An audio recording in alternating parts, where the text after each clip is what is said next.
Hello everyone. So this is the first lecture in my lecture series on design and analysis of algorithm. Uh, I am Dr. Rajiv Kumar. I will be discussing with you design and analysis of algorithm. This is the first lecture where we will discuss about the topic worst, average and best case analysis. This chapter is divided into different sections. First we will discuss about the algorithm and its elements characteristics. Then we move on to the analysis phase and then go for the worst, average and best case analysis. Let's start. Here we will discuss about what we mean by an algorithm. Let's start the meaning of algorithm. An algorithm is a well-defined procedure that is used to transfer an input to an output.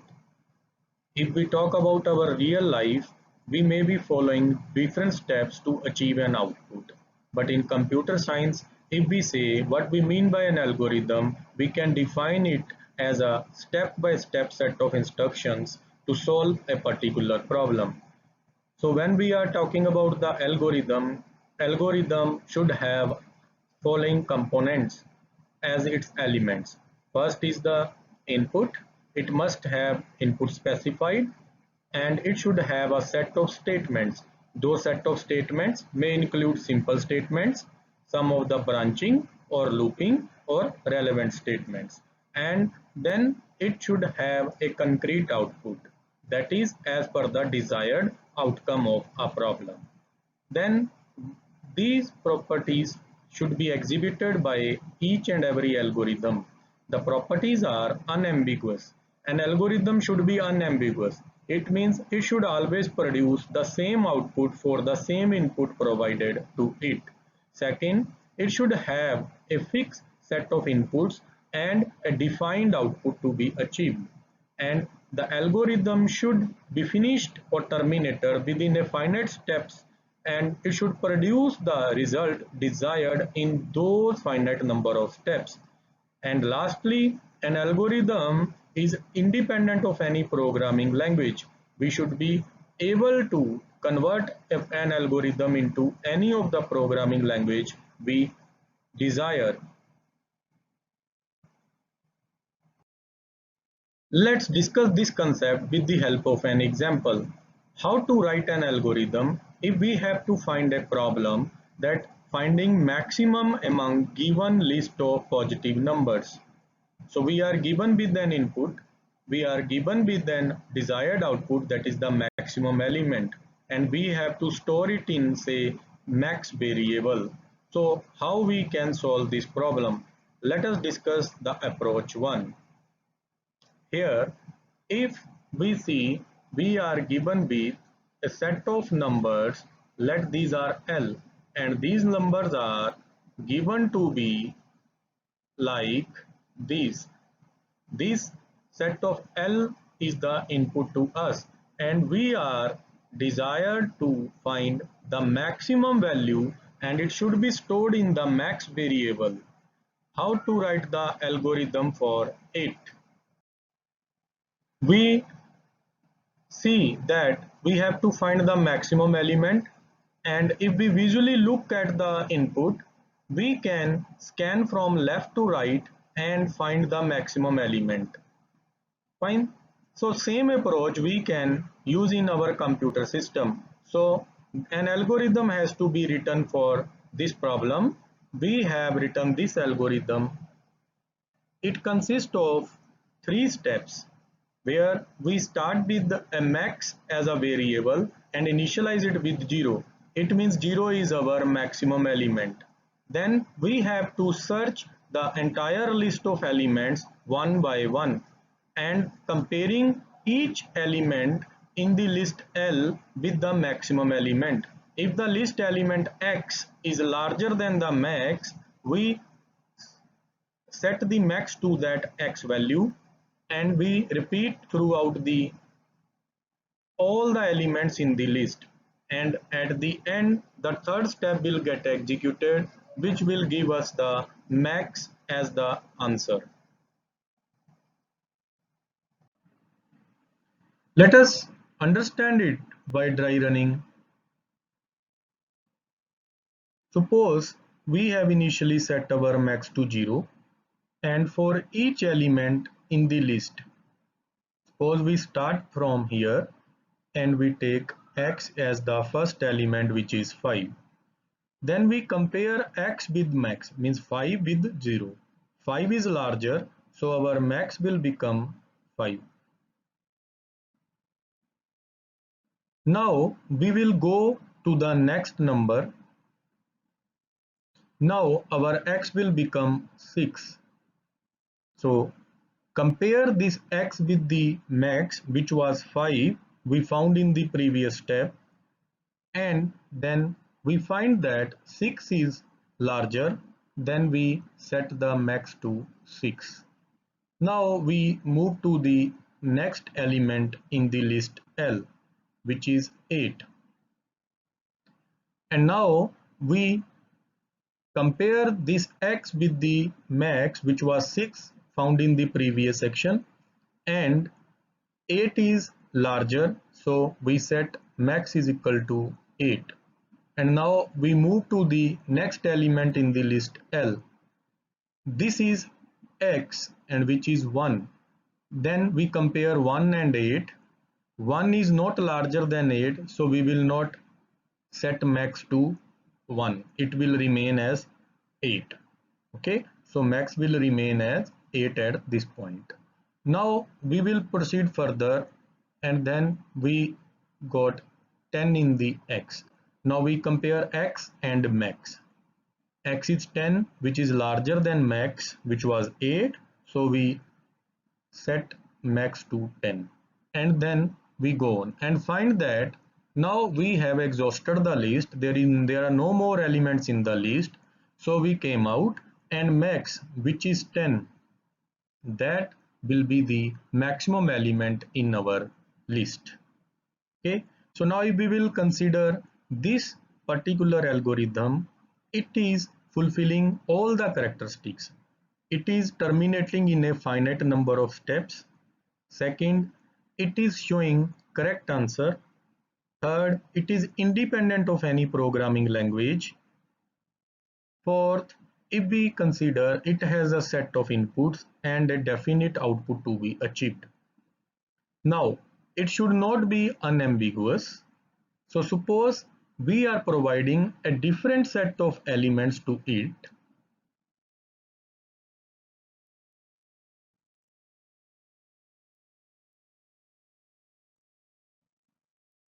and again run the same. So if we will dry run it on it, so during the run, we will first at this position, and our x will be 1, and correspondingly max will also become 1 from 0. As we proceed further, it will be 2, it will become 2. As we proceed further, it will become 4, max will also become 4. It will become 3, but max will remain 4. It will become 8, and max will become 8. And finally we reach at the end of the elements, so max is equal to 8 will be the output. So it is again finishing it in a number of steps and giving the correct output. Fine. So this algorithm is, as per what we discussed, exhibit the characteristics as well as the elements are present.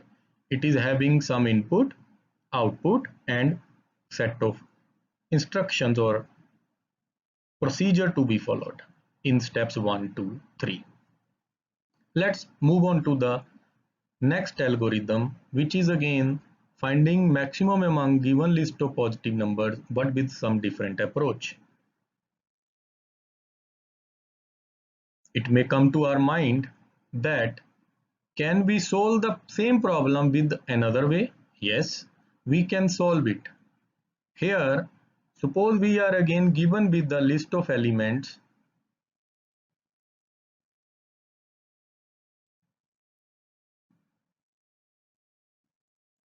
and from visual inspection we find that maximum element is 9, and we have to find out the maximum among all these. So how can we do?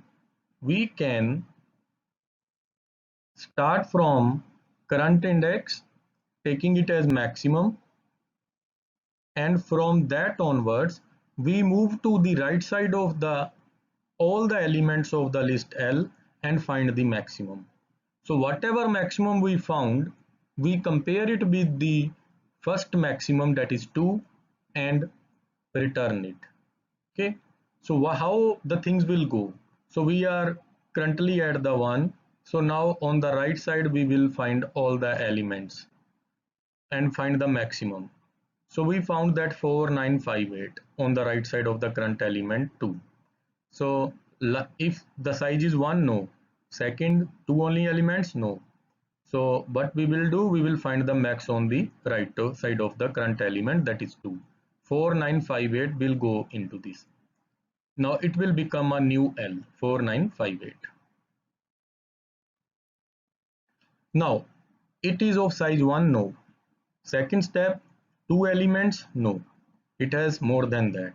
So we will set this as the current element, and again we will start from this onward and find out the max element.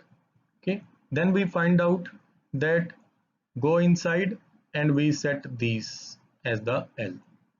Now 958, again the size is not 1, fine, and no 2 elements. We are currently at 9, so our maximum is 9 at this position. We find the max element from all other elements, which is 5 and 8.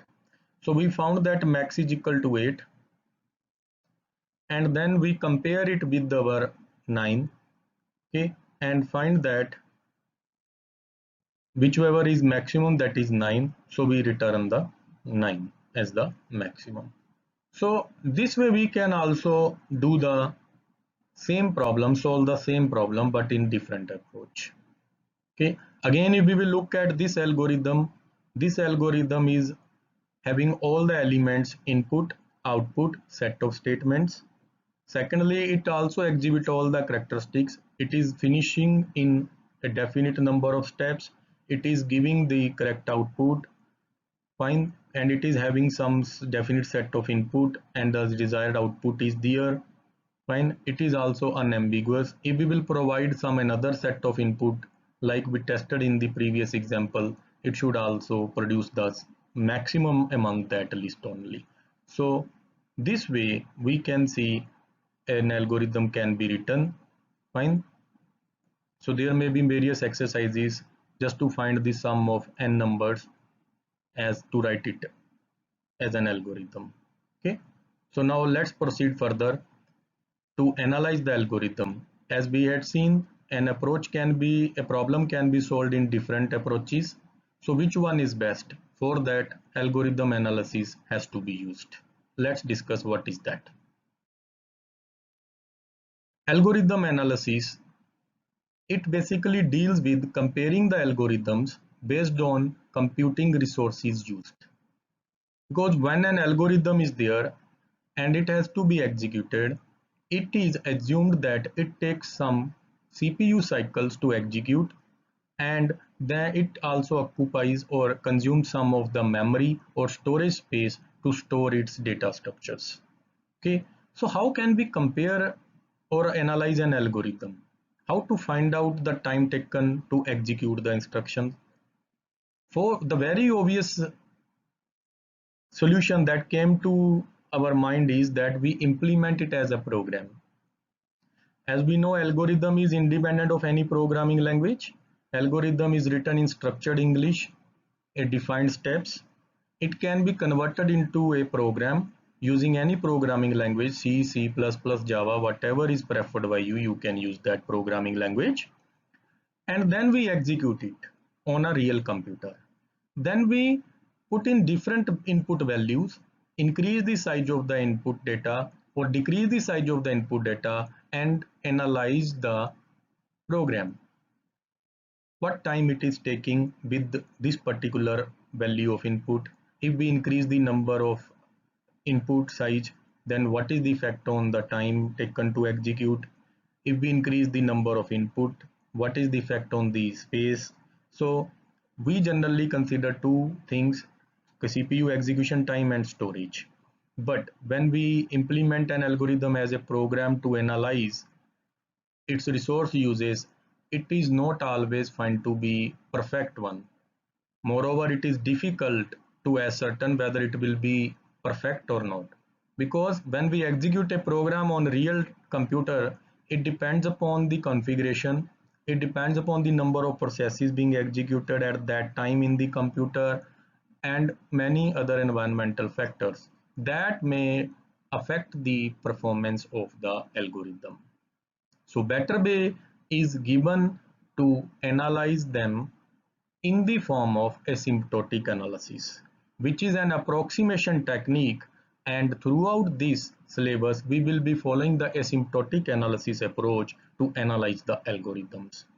How the asymptotic analysis works, it is an approximation technique to measure efficiency of algorithm in terms of input size. So it relates the efficiency of algorithm to the input size given. All other resources that we need, those space and time, these are analyzed. Okay. So in case of multiple algorithms, if they exist to solve a particular problem, we have to find the winner algorithm in terms of resource efficiency. The algorithm which is efficiently using the resources, that will be selected as the winner and will be implemented in real time. Now, how to analyze the algorithm? Let's take a very simple example to understand this concept. Here, we are given with an array and we have to find the position of largest value in the array. So the approach can be that we convert the algorithm into a program, as we had shown us some set of code on the right side. It is written in Java programming language. What we can do, we can insert somewhere here at the start and somewhere here at the end some time to start and some time to end. And then we take the difference of these times, time 2 minus time 1, and find out the total time taken to execute. Then we increase the length, and again the same step or same procedure is adopted to find the time. So time may increase, but this approach may become inefficient whenever there is a different load on the computer system or configuration changes, the value will change. Fine. In real time, it is very difficult to predict this behavior will be always the efficient one or appropriate one. So we have to use the asymptotic approach. Okay. So for that, while analyzing an algorithm, we have to first determine the number of basic operations to be performed in that algorithm and what is the input size. Now the number of basic operations. What we mean by the basic operation first?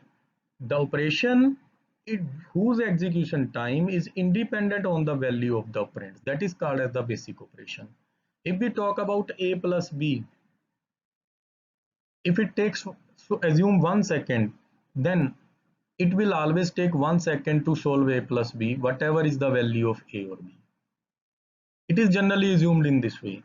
But if we talk about the real sense, depending upon the load on the computer CPU, it may take 1.1, it may take 0.9 also. So we are not sure about that, but it is always going to be finished in a fixed unit of time. That is a constant time, and it is independent nearly on A or B. Fine. So in asymptotic, we will not execute it on here, and we assume that it takes a fixed time C or T anytime. Okay. Similarly, there is another example comparing of two numbers as an basic operation.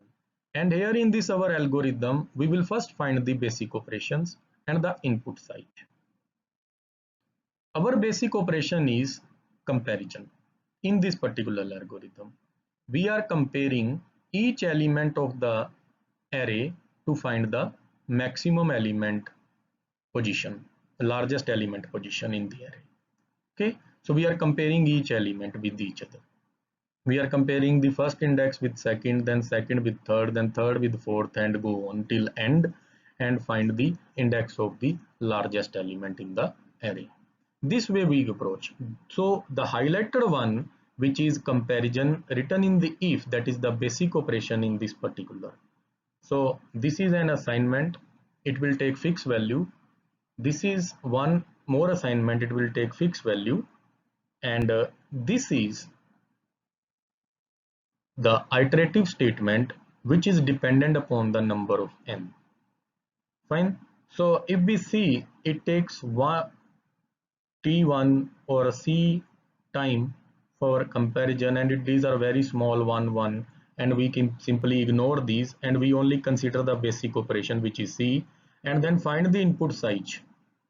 Okay, then we will find out that if we take c as the basic operation time, then n as the size. Here n size is the a dot length.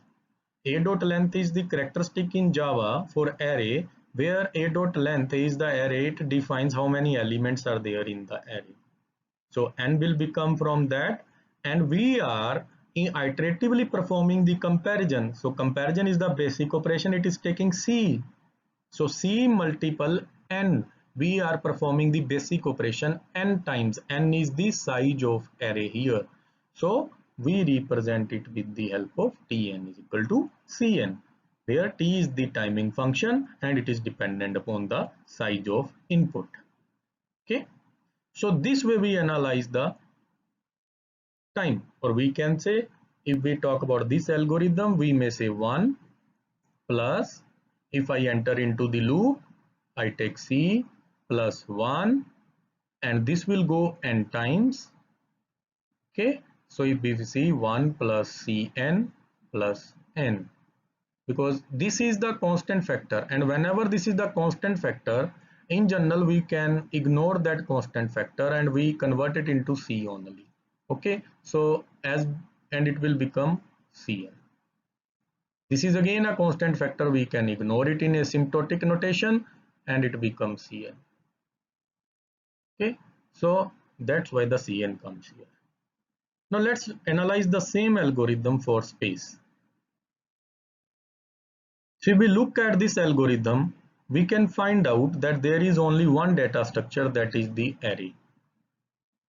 And if we talk about the data structure, these are the structures organized to organize our array or to store our array, and different type of data structures were there, like array, linked list, and we were having stack, queue, we were having trees, graphs, etc. Here we are talking about the array. So we need to find out the storage space required to store this data structure or some of the variables in real sense. If we see, here we are having some variable C cur large, we are having I, we are having int array a. So our storage for cur large is fixed, our storage for I is fixed.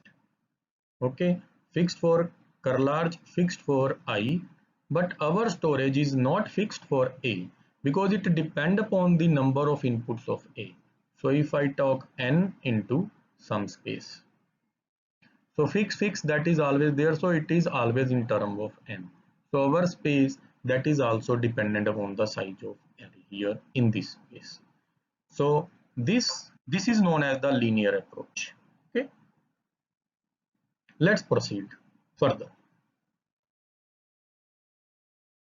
As we were discussing about that our analysis of the algorithm is dependent upon the input size, so that how it is increasing the cost of algorithm, that factor has to be discussed. This is known as the growth rate of the algorithm, which is the rate at which cost of an algorithm rises with the rise in the input size n. What is the cost? Cost is the running time. Okay, so we can see on the graph on the right side that there may be different growth rates. The growth rate may be linear. If we talk about this, as we see in our previous example, it was growing at Cn rate. It may be constant growth rate, but these are generally not considered. Quadratic, which may be of some power n square. It may be polynomial, n cube, n4. It may be exponential, 2 raised to n. Fine. it may be factorial, it may be logarithmic. So these are all shown here: logarithmic, factorial, quadratic, exponential. Fine. So the all the things depend upon n. As we go on increasing the n, the curve is increasing. If we see the linear size and we are increasing the value of n, it is linearly increasing as a straight line starting from one value. And if we talk about the quadratic one, sometime it is increasing linearly, then it start moving further. And similarly, if I talk about the exponential, to some extent it will remain as a linear. As we go on increasing the n, it will immediately go to very high value. Okay, means number of steps or times taken to finish. Okay, this is how we can categorize the growth of an algorithm or analysis of the algorithm into different classes: linear class, constant class, quadratic, exponential, logarithmic, polynomial, factorial, like that. Okay, why these are being discussed? Because these are useful to discuss further when we will be solving all the asymptotic notation for different algorithms. Now let us proceed further. Let us discuss about worst, best and average case. As we had seen how to analyze the algorithm, so mainly running time or space is used, but as we have the plenty of space nowadays, so we generally fix upon the running time. So we running based upon our running time, we analyze the algorithm and categorize it into worst, best or average case.